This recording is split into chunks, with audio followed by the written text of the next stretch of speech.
Hi, ladies. Good evening. How are you? Guys Hi. ready for the exam? As ready as I'm gonna be. Good, good, good, good. I'd love to hear it. Well, it's 5 o'clock. I'm going to get started. So thanks for coming. How you coming with studying? Everybody using the study guide? Okay. You have a good feeling about the is it familiar? Everything should be familiar to you. We've covered all the topics and concepts in class over the last 3 weeks, right? Okay, so I'm going to share my screen. I'm going to pull up, well, first let's talk about some exam test taking strategies. What works for you? What are some of the things that you do as far as test taking? Nobody changes answers, right? No. You go with your first No, instinct. no. There's no, no. You go I with your first instinct because 9 times out of 10, it's right. That's right. I And then usually don't add, cross out the wrong ones. yep. So I was going to suggest, I have a lot of students that use the highlighter. Okay, they use the highlighter for important words, phrases, cues in the question. So the first time they go through it, they use the highlighter and pick those out. And so the second time they read the question, it pops right out at them. Okay, and then others also use what do you call it, Nicole? The Um, scratch out. yeah, and you Oh, click on the thing and then it scratches it out. Yeah. So the if you can, little eyeball or whatever it is at the Mhm. end of the sentence, of the answer, because I right? use that as well. Okay, yeah, great. Because usually you can at least eliminate one answer, if not two, right? What happens if what happens if you come upon a question and it's not a select all that apply and it looks like there could be more than one right answer? What do you do? I go back and read the question Because, because it could be asking for something else, like what you're not, for example, like what you're not supposed to do or what's. okay, that's good. That was my next point is negative questions.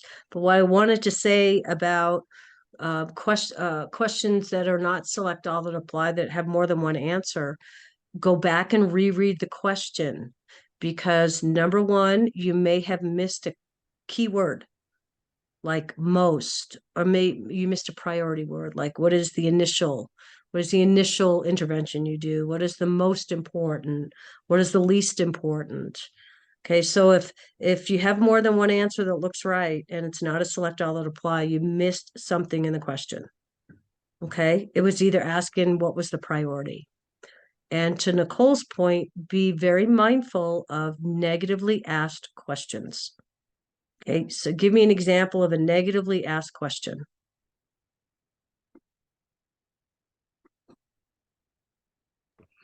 Those are like the which would indicate the patient needs further teaching. Exactly. So after you're done your teaching, the patient states, what does the patient state that you know they need further education? So you're looking for something wrong. Does that make sense? And I can tell you I think there are a couple of negatively worded questions on this exam, so please be mindful of that. Okay. Um, what else? I like the strategy of reading the question first and then trying to come up with an answer in your own head, right? Without looking at the answers. See if you can answer it in your own head first, right? Look away or close your eyes or whatever, and then come up with an answer and then see if you can see if there's one there that matches that. I always think that's a great strategy. Okay. Um, be mindful of time. Okay. Don't spend too much time on one question. Read it a couple of times.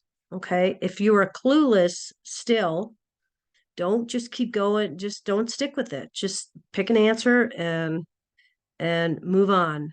Hi, Tamara. Hey, Hey, I can't have you in the car. I'm sorry. Oh, okay. All So, right. so hang on, if you just log on when you get home, okay? Okay, yeah, I'm about And to then get you to can, it. okay, and then you can just watch the beginning of the recording. Okay. All right. Thank you. Okay, yeah, you're welcome. All right, and bye. Okay, bye-bye. Um, don't get stuck. Okay, don't get stuck on a question. All right, couple of times you're gonna know if you're clueless or not clueless, right? If you're clueless, pick an answer and move on. It's one question. Okay. What else? What do you guys do that might help each other? What do you guys do? What are some of your strategies?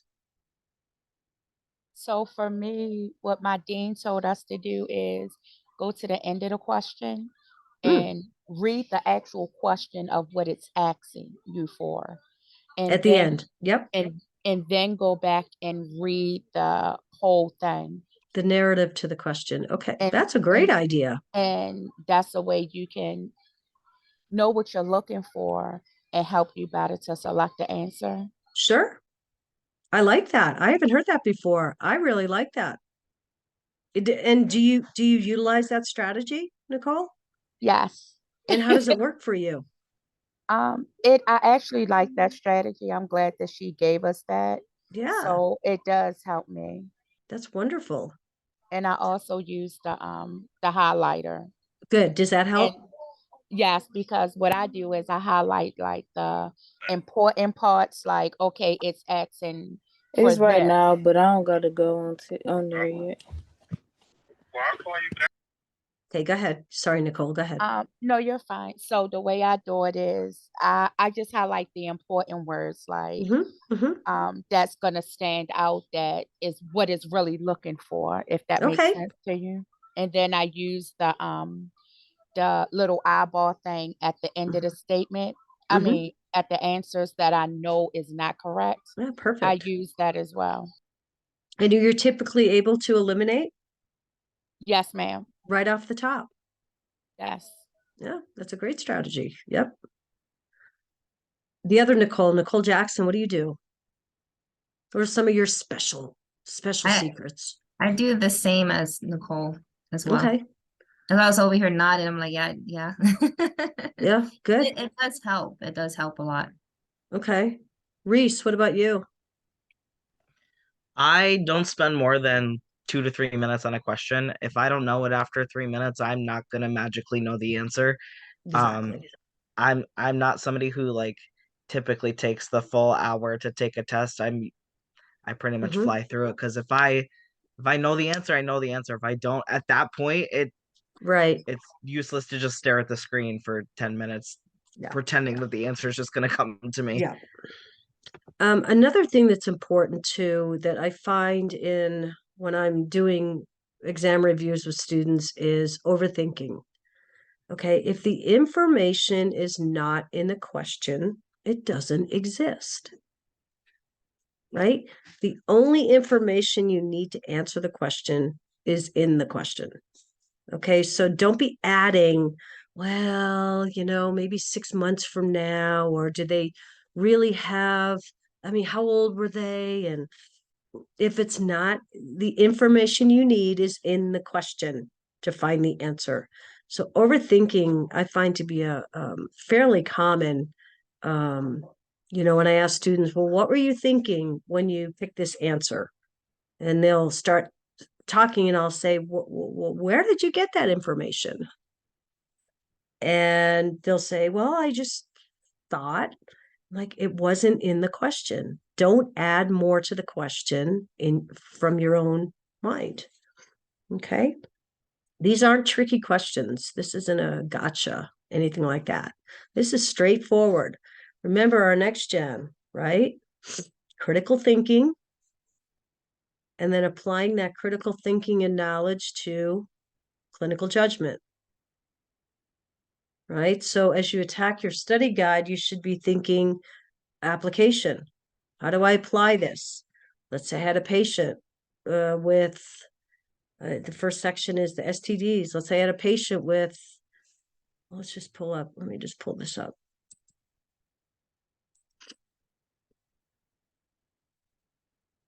Let's say I had a patient with HIV.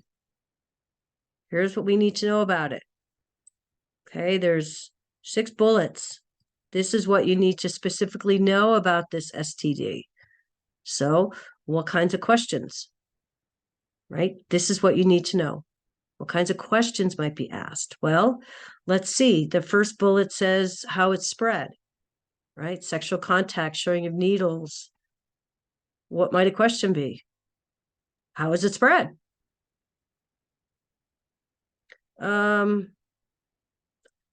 Let's see.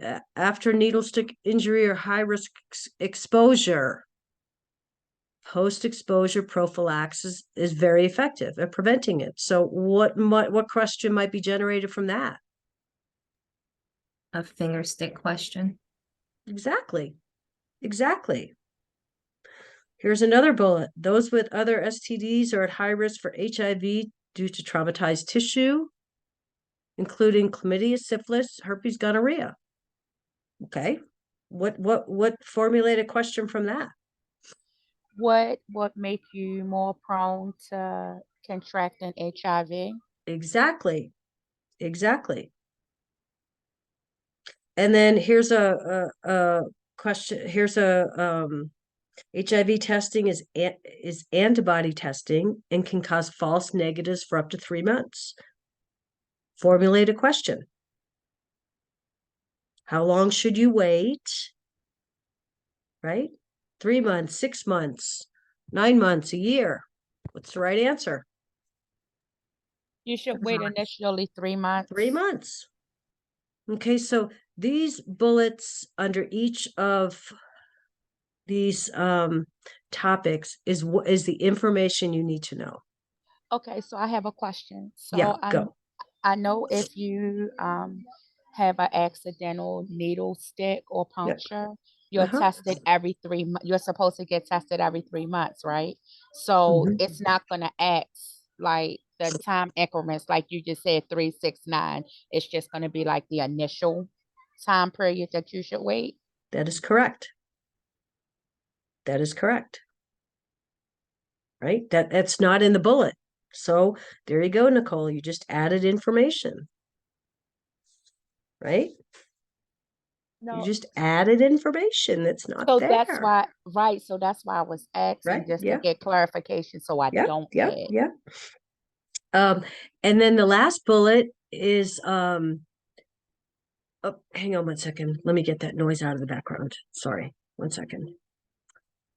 Goodness gracious.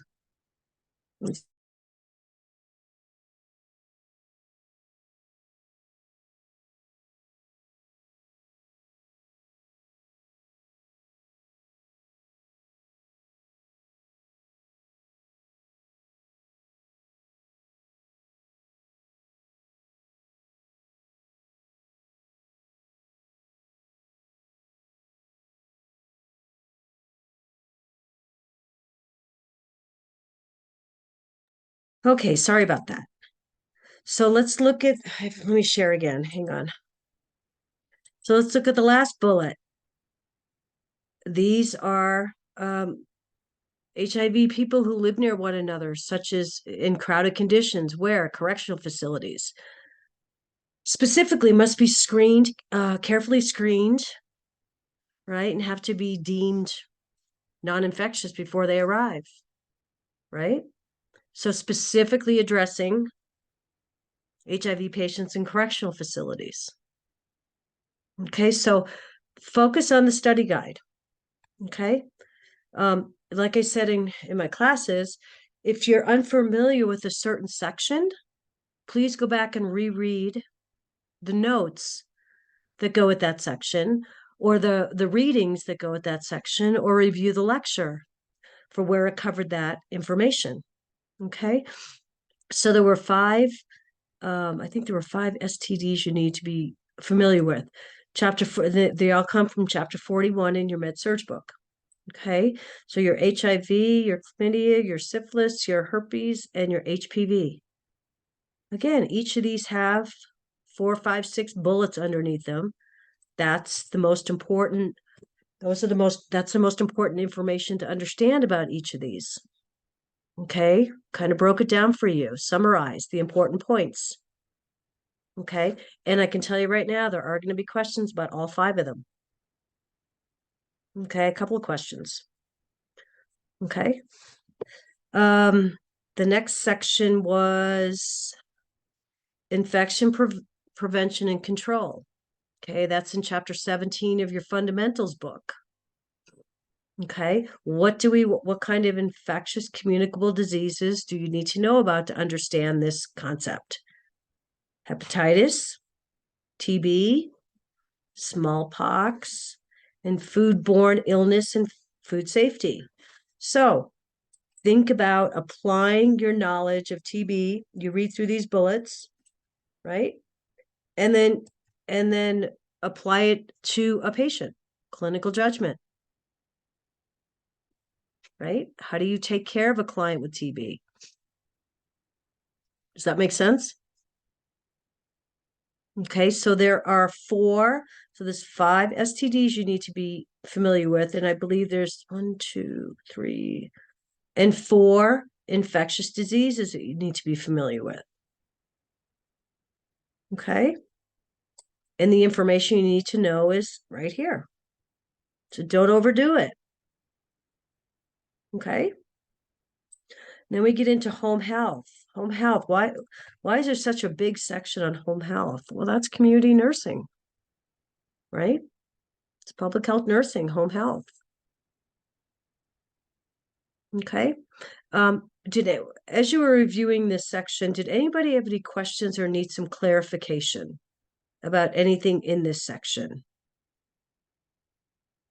Remember, you're obviously still using your ADPI, your nursing process, but it looks a whole lot different doing an assessment in the home versus an assessment in a patient room, right? What kinds of things do we have to consider? Let's say you're the home health nurse and you're doing a visit.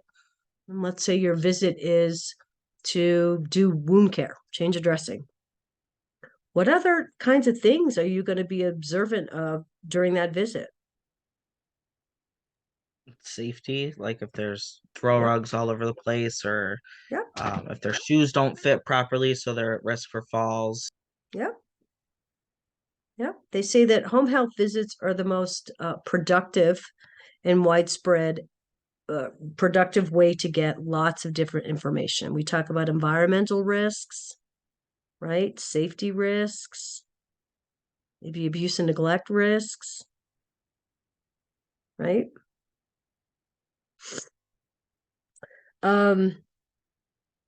So have a look at these bullets for home health. Case management. What's a case manager? What does a case manager do? They coordinate care through the other departments for the patient. They could also help out with making appointments and arranging travel for the patient to and from things. Exactly. It's the coordinator, just like Reese said. Thank you. Excellent. They're the coordinator of care. Okay. They may be working with medical equipment companies, oxygen companies. They may be working with insurances, follow-up appointments with doctors, maybe services they're going to need when they get home, right? PT, OT, speech, mental health, IV care, wound care. They're the coordinator of all that. Okay. And typically, there's so many clients. Typically, the case manager is managing the complex patients, right? The ones that have several different things going on, say substance abuse and mental health, right? And remember, your case manager is you're a patient advocate. You are trying to coordinate all the resources and services that they need. Okay. Let's see. We talked about this past week, human violence and abuse. Right? Top risk factor. What's the top risk factor for intimate partner homicide? Previous And domestic violence. Go ahead. and they're more prone to be murdered by their spouse or their significant other after Yep. they've reported Yep. being abused already. Yep. Yep. Some leading risk factors with regards to human violence and abuse, right? Leading risk factors for suicide and depression and other mental disorders or substance abuse, right? All those are key contributors to violence, right? Other risk factors, maybe a previous suicide attempt, family history of suicide, mental disorder, substance abuse or violent, firearms, lots of risks. Okay. People who have become involved in violence typically have had previous exposure to some form of violence. Okay.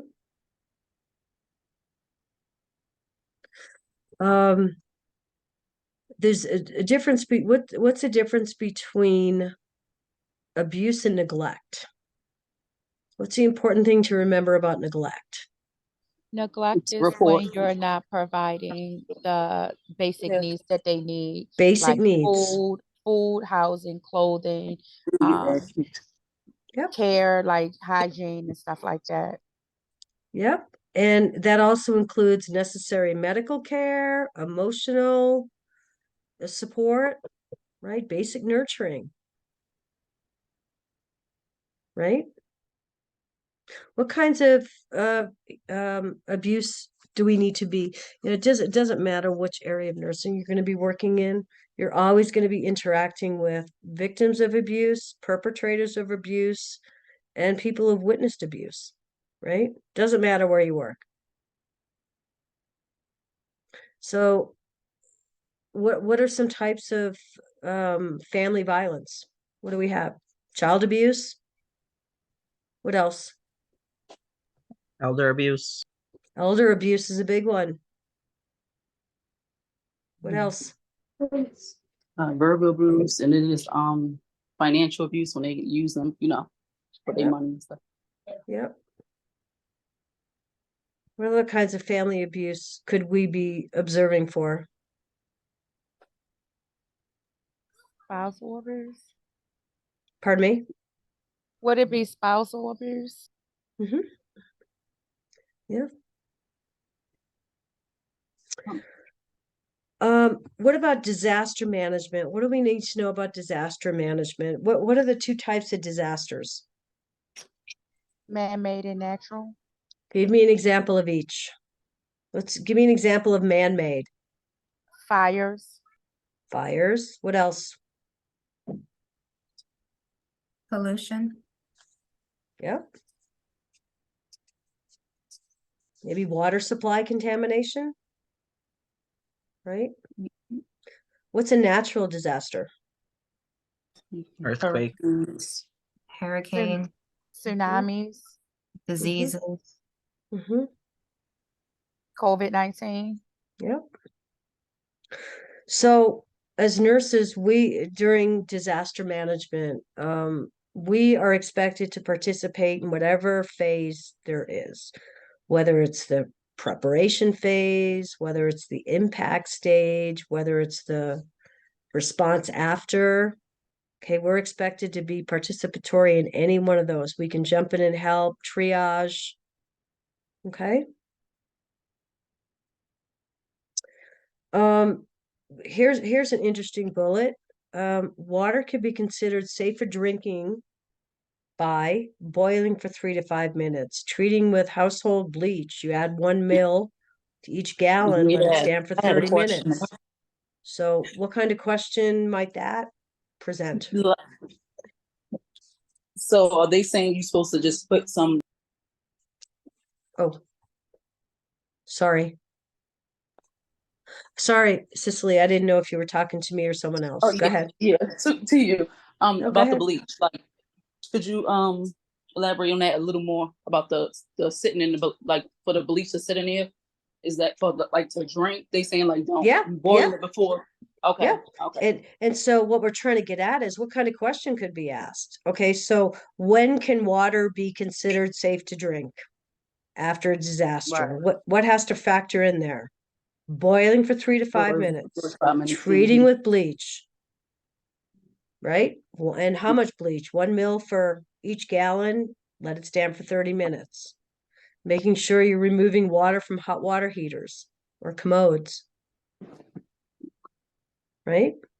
Yes. What about a chemical spill? Let's say you're taking, during a disaster, you're taking care of people that the disaster was a chemical spill. I know Okay, if it- there's different kinds of chemical spills.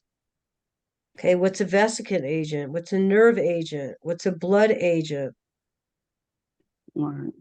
Okay, a common and what is affected. So you need to know these three. So a vesicant agent, the example would be mustard. And what kinds of effects? What is the primary effect?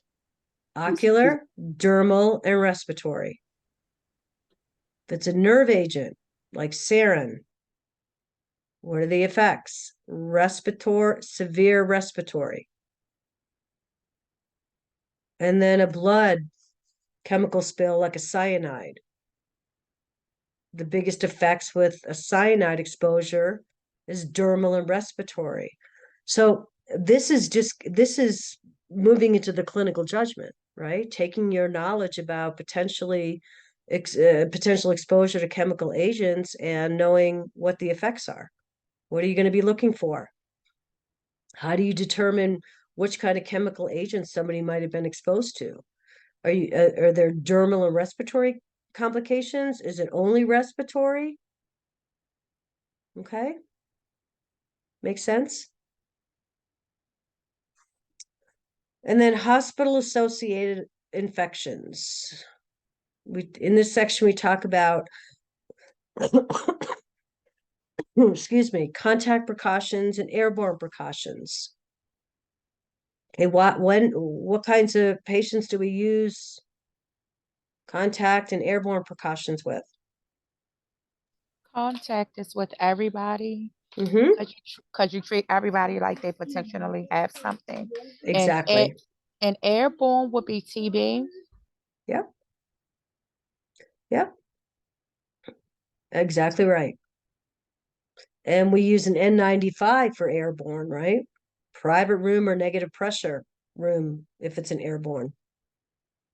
And then, as Nicole just said, in the home, we're using contact precautions, gloves, making sure you have all the right PPE, right? Gloves to prevent any contact with any. This says wound secretion during dressing changes, but really gloves for any kind of secretion, right? You guys have already learned this, med-surg, all your other classes. Any kind of secretion, soil dressing, stool, urine, right? Then the last part was cultural. What does a nurse need to achieve to be culturally competent? What does culturally competent mean?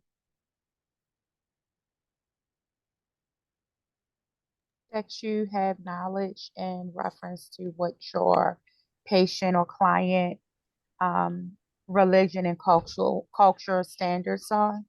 Mhm. All right. I'm pretty big on cultural competence. There are several questions on the exam about cultural competence. Okay. Being culturally competent means you can effectively take care of different clients that have different cultures. We know that every culture has different values, beliefs, practices, and we do try and incorporate as many of the cultural needs into the healthcare plan, right? Most we can probably accommodate. There's some that we just can't accommodate.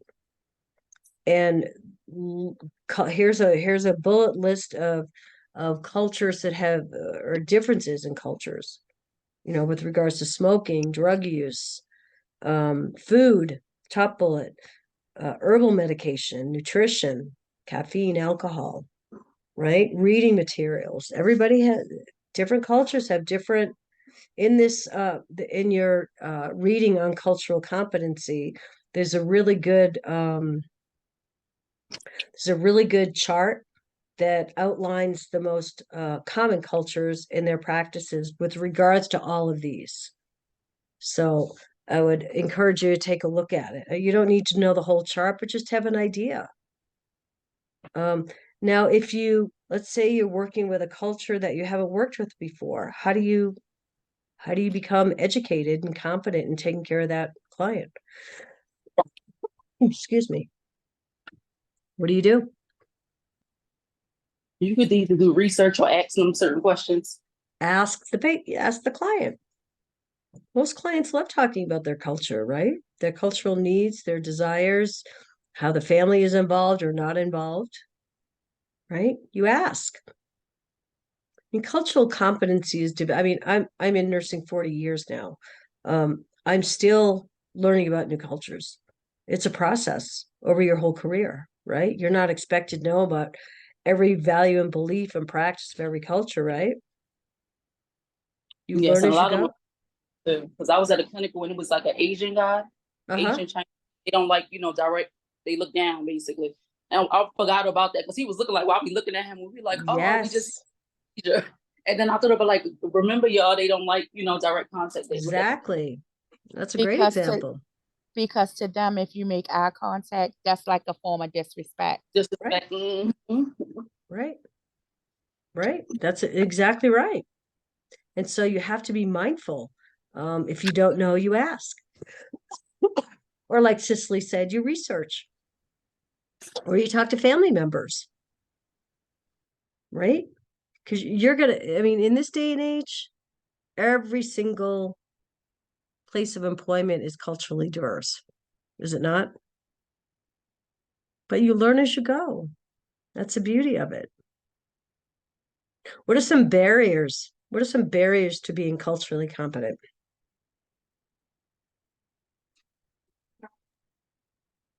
What about a language barrier? Yeah, it'd be language or their diets. Sometimes they go about other things that may affect, like a low sodium diet of certain things they eat, it may affect them if they Right? eat certain things on a regular.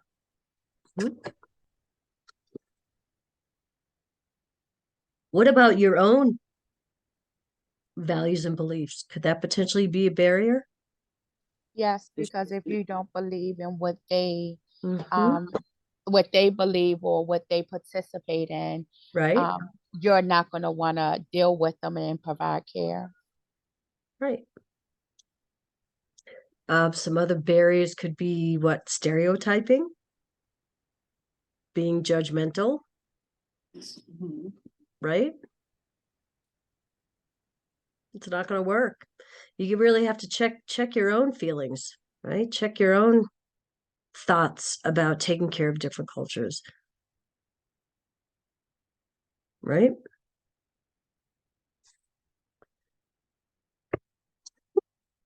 The other thing you need to be mindful of for this exam is the Lpn Scope of Practice and delegation.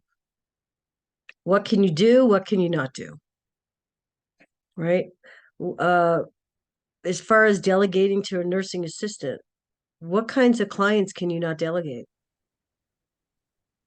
to a nursing assistant? Anything they have to Critically ill. basically assess, if they have to assess anything, or like as she said, critically ill. Yep. Like, Mm-hmm. Well, and first they need to be comfortable taking care of the patient, the client, right? Right. You can't delegate to a CNA, a patient who's unstable. Right. It's just that an unstable patient does not fall into the scope of practice of an unlicensed employee or an unlicensed CNA, right? Mhm. And a few things that are important when you do delegate: what has to be done, how it's supposed to be done, what needs to be reported, because who is ultimately responsible when you delegate? You. You are. Us. Yeah. Yeah, absolutely. So be very familiar with delegation. Okay. And then with regards to disease occurrence and reporting, just know simply that there are a group of certain conditions, diseases that are reportable to the health department. Okay, that's simply what I need you to know. We can all, what kinds of diseases would be reportable to the health department? Or where would you get it? Where would you get a list? I know we're supposed to be like TB, Uh-huh.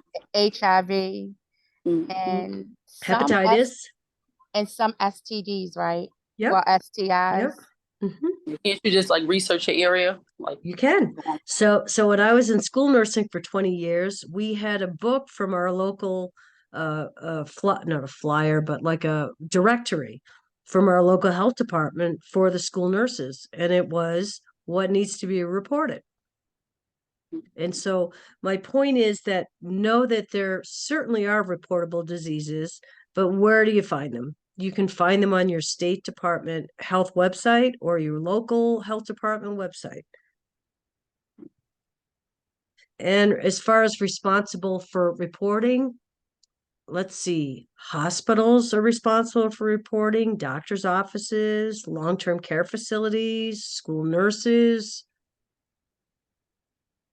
We all have the duty to report. Okay?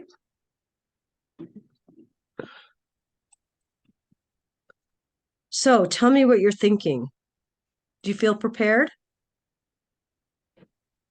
Oh, Reese, that's good. Because you did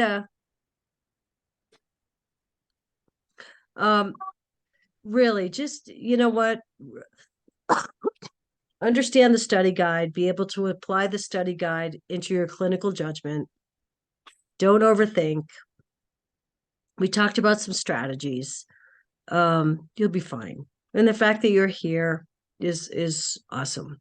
You guys will be fine. Nicole, you'll be fine. Fine. So you're in the home stretch now. Okay. Let's do good on exam 3 so you can give yourself some breathing room for the HESI. yes. That's my Right? big thing. That's Right, like, right. If you guys you have have any a HESI questions, review as well, right? pardon me? A HESI review. It's coming up I sent you guys out, on a or at least my students, your professor should have sent you out the HESI review schedule. I believe mine's Wednesday night. I don't, you'd have to look at we can pull it up. Hang on. Let's see when they are. Let's see. Hang tight. That would have been in.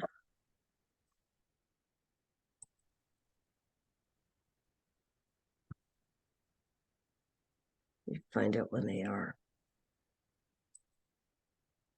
I know I think the one I seen was yours. That said the 14th or like Wednesday, like you said.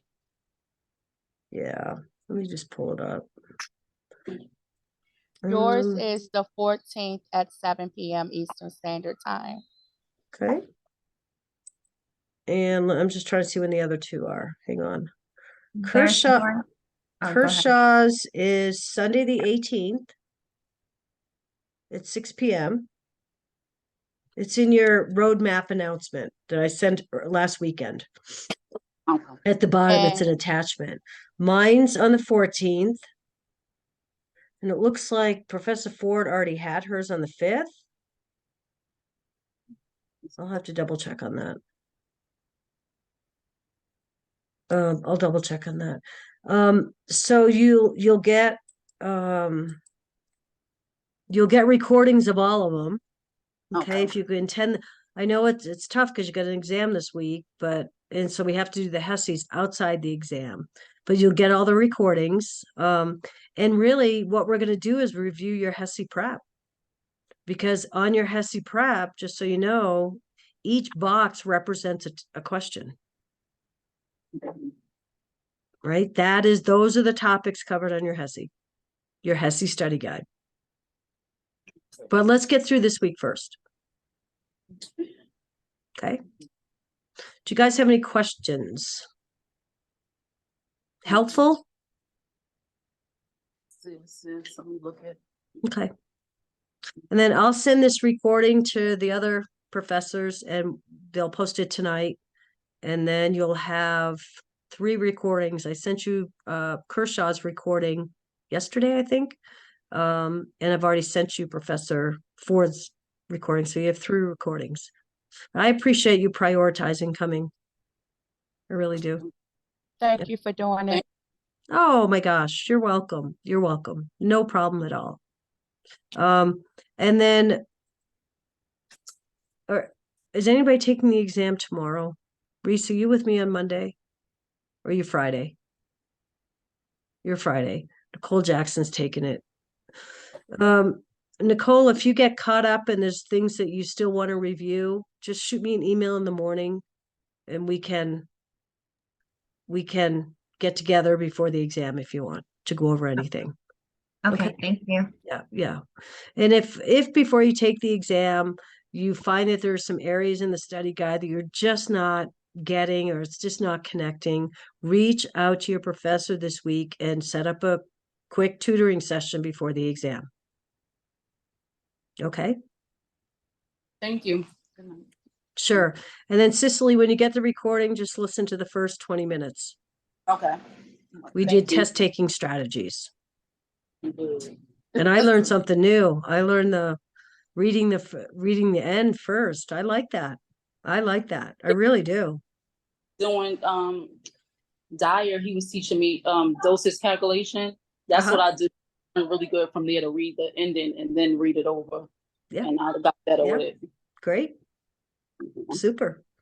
Well, good luck to everybody. Reach out if you need anything, okay? All right, thank you. You're very Thank welcome. you. Good to see everybody. Bye. Bye.